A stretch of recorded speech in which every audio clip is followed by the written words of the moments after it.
कि कांग्रेस किस प्रकार से शुरू से ही सनातन का और मंदिर मठों का विरोध करते आ रही है। उनके चाल और चरित्र को पूरी 130-140 करोड़ जनता जानती है। प्रधानमंत्री की दृढ़ इच्छा के बाद भव्य राम मंदिर की प्राण प्रतिष्ठा 22 जनवरी को होने जा रही है। विश्व के 50 ऐसे देश हैं जो इस भव्य राम मंदिर के उद्घाटन से अति उत्साहित हैं, खुश हैं और 5 शतक के बाद उनका यह सपना पूरा हो रहा है। 1990 से लेकर के 2005 तक के अस्पताल के हालत को देखने का आप काम करें। क्या था अस्पताल में? न रुई थी, न सुई थी, न दवा थी। आज रुई भी है, सुई भी है और दवा भी है। प्रधानमंत्री जी पर आरोप लगाते हैं कि अडानी को इन्होंने कार्यभार कार्य योजनाएं अडानी को दे रखा है और दूसरी तरफ अडानी को बिहार में पटना में बुला करके उनका पीठ थपथपाने का काम करते हैं।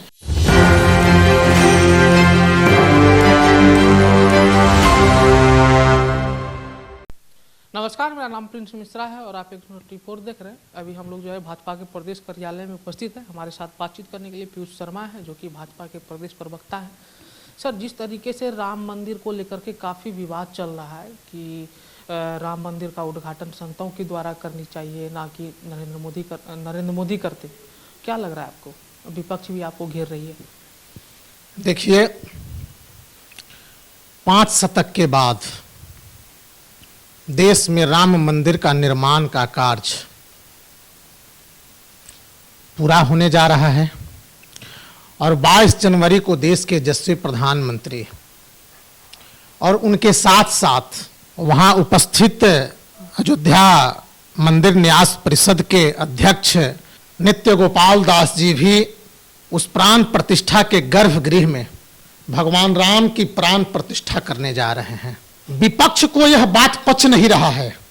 विपक्ष को यह लग रहा है कि भारतीय जनता पार्टी इसका क्रेडिट लेना चाहती है और इस पर राजनीति करना चाहती है, लेकिन भारतीय जनता पार्टी का स्पष्ट मानना है कि भारतीय जनता पार्टी इसमें कोई राजनीति नहीं कर रही। लेकिन वो लोग कह रही है कि वो तो वोट बैंक के लिए आप हिंदू मुस्लिम कर रहे हैं।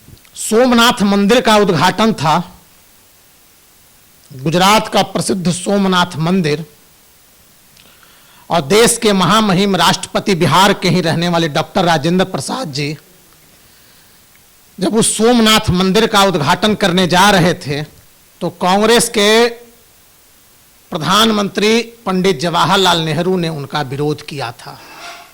आप सभी को यह मालूम होगा कि कांग्रेस किस प्रकार से शुरू से ही सनातन का और मंदिर मठों का विरोध करते आ रही है।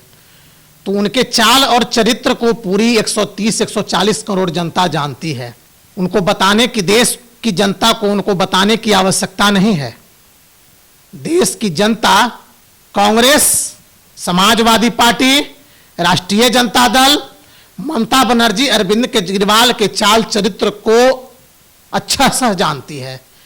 आज जो 5 शतक के बाद लाखों कार सेवकों की हत्या, हजारों लाखों भारतीय जनता पार्टी के कार्यकर्ताओं का उत्साह, उनका समर्पण और प्रधानमंत्री की दृढ़ इच्छा के बाद भव्य राम मंदिर की प्राण प्रतिष्ठा 22 जनवरी को होने जा रही है। यह बात विपक्षी दलों को पच नहीं रहा है, इसलिए वे अनाप शनाप तरह तरह की बातें, उलूल जुल बातें करने का काम कर रहे हैं।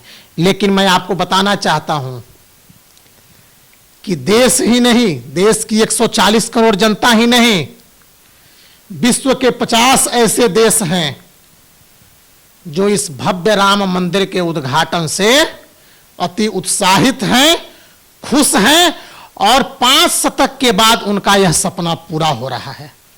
जैसे कि विपक्ष कह रही है कि राम मंदिर की जगह हॉस्पिटल बना देते या वैसे डेवलपमेंट के कार्य में उस पैसे को यूज किया जाता, तो कहीं ना कहीं मानव का जो ये जो उपयोग करता है उस चीज़ को लेकर के, कहीं ना कहीं राम मंदिर आप किस तरीके से देखते हैं? राम मंदिर बनने के बाद जो है इस चीज़ को डेवलपमेंट के तौर पे लाया जा सकता है। देखिए, विपक्ष यह जो कह रहा है कि मंदिर न बना करके अस्पताल बनाया जाता, तो अस्पताल बनाने में उसे कौन रोक रहा था? 60 वर्षों तक कांग्रेस ने इस देश में शासन करने का काम किया।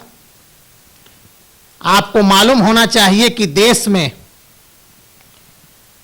3 एम्स के अलावे कांग्रेस ने कहीं एम्स नहीं बनाने का काम किया था। जो अखिल भारतीय आयुर्विज्ञान संस्थान एम्स होता है, देश में आज 23 एम्स हैं। 20 एम्स का निर्माण देश के प्रधानमंत्री यशस्वी नरेंद्र मोदी जी ने करने का काम किया है। 10 वर्षों के शासनकाल में हमने देश को 20 एम्स देने का काम किया, सैकड़ों मेडिकल कॉलेज देश में स्थापित करने का काम किया, हजारों अस्पताल निर्माण करने का काम किया। अब कांग्रेस 60 वर्षों में मात्र 3 एम्स देश में बनवाने का काम किया। इसलिए अस्पताल के विषय में भी जहां तक बिहार में राष्ट्रीय जनता दल की बात है, तो 1990 से लेकर के 2005 तक के अस्पताल की हालत को देखने का आप काम करें। क्या था अस्पताल में? न रुई थी, न सुई थी, न दवा थी। आज रुई भी है, सुई भी है और दवा भी है। यह भारतीय जनता पार्टी के कारण है। जब 2005 में एनडीए की सरकार बनी थी और बिहार में स्वास्थ्य मंत्री का जिम्मा चंद्रमोहन राय जी ने संभाला था, उसके बाद नंदकिशोर यादव और अश्विनी चौबे जी ने संभाला, और इन तीनों नेताओं ने बिहार में जो स्वास्थ्य के प्रति अपनी संवेदनशीलता दिखाकर जो स्वास्थ्य विभाग को, जो स्वास्थ्य व्यवस्था को स्थापित करने का काम किया, वह आज तेजस्वी यादव और लालू प्रसाद यादव और राष्ट्रीय जनता दल से नहीं होने वाला है। उनको अस्पताल बनाने के लिए कौन रोक रहा है? हम कहां मना कर रहे हैं कि आप अस्पताल न बनाएं? आप अस्पताल भी बनाएं। अस्पताल बनाने से कोई किसी को रोक नहीं रहा है। देखिए, मैं पहले भी कहा, यह भव्य राम मंदिर निर्माण और करोड़ों हिंदुओं की आस्था के प्रतीक जो राम मंदिर का उद्घाटन होने जा रहा है, प्राण प्रतिष्ठा होने जा रहा है, यह विपक्षी दलों को पच नहीं रहा है और इसलिए उलूल जुलूल और अनाप शनाप बातें किया कर रहे हैं। आखिरी सवाल लेते हैं। राजद के राष्ट्रीय प्रवक्ता डॉक्टर करुणा सागर ने एक बयान दिया है कि आपके द्वारा जो मोदी सरकार के द्वारा जो तपस ड्रोन परियोजना है वो अडानी को देने की मतलब जो मंशा है, वो उस पर जो प्रतिक्रिया देते हुए उन्होंने कहा कि अडानी को उन्होंने जो है एक जिम्मा दे दिया भारत को चलाने के लिए। अडानी को ही सब कुछ आखिर क्यों मिलता है?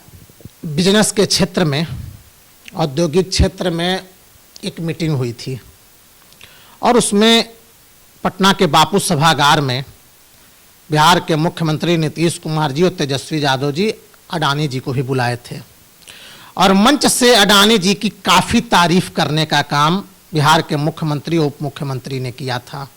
उस समय भी भारतीय जनता पार्टी ने उन दलों से सवाल किया था कि एक तरफ आप अडानी को चोर कहते हैं, एक तरफ अडानी को आप भ्रष्टाचारी कहते हैं, एक तरफ प्रधानमंत्री जी पर आरोप लगाते हैं कि अडानी को इन्होंने कार्यभार दे रखा है, सारी कार्य योजनाएं अडानी को दे रखा है, और दूसरी तरफ अडानी को बिहार में पटना में बुला करके उनका पीठ थपथपाने का काम करते हैं, उन्हें उद्योग लगाने का भी जिम्मा देते हैं। ये दोहरी राजनीति राष्ट्रीय जनता दल और जनता दल यू के लोग करते हैं। राष्ट्रीय जनता दल के प्रवक्ता को यह बात समझनी चाहिए कि उनके नेता तेजस्वी यादव जी और बिहार के मुख्यमंत्री नीतीश कुमार जी पटना के बापू सभागार में ही पिछले माह अडानी जी को बुला करके कितना सम्मानित करने का काम किया था और एक तरफ गाली भी देने का काम कर रहे हैं। देखिए, ये लोग दोहरी चरित्र वाले लोग हैं। एक तरफ गाली भी देते हैं और एक तरफ यह कहते हैं कि आप बिहार में उद्योग लगाएं। भारतीय जनता पार्टी शुरू से यह कह रही है कि क्या हुआ, पहले अडानी को ये लोग गाली देने का काम करते थे, आज क्या हुआ कि अडानी को शाबाशी देने का काम कर रहे हैं, अडानी को पीठ थोपने का काम कर रहे हैं, अडानी को बिहार में उद्योग लगाने का काम कर रहे हैं। ये लोग का चाल चरित्र दोहरी प्रवृत्ति का है। ये कहते कुछ है, करते कुछ है। फिलहाल इस वीडियो में इतना ही। हमारे साथ बने रहने के लिए चैनल को सब्सक्राइब कर लीजिए। कैमरामैन राहुल के साथ प्रिंस मिश्रा पटना। धन्यवाद।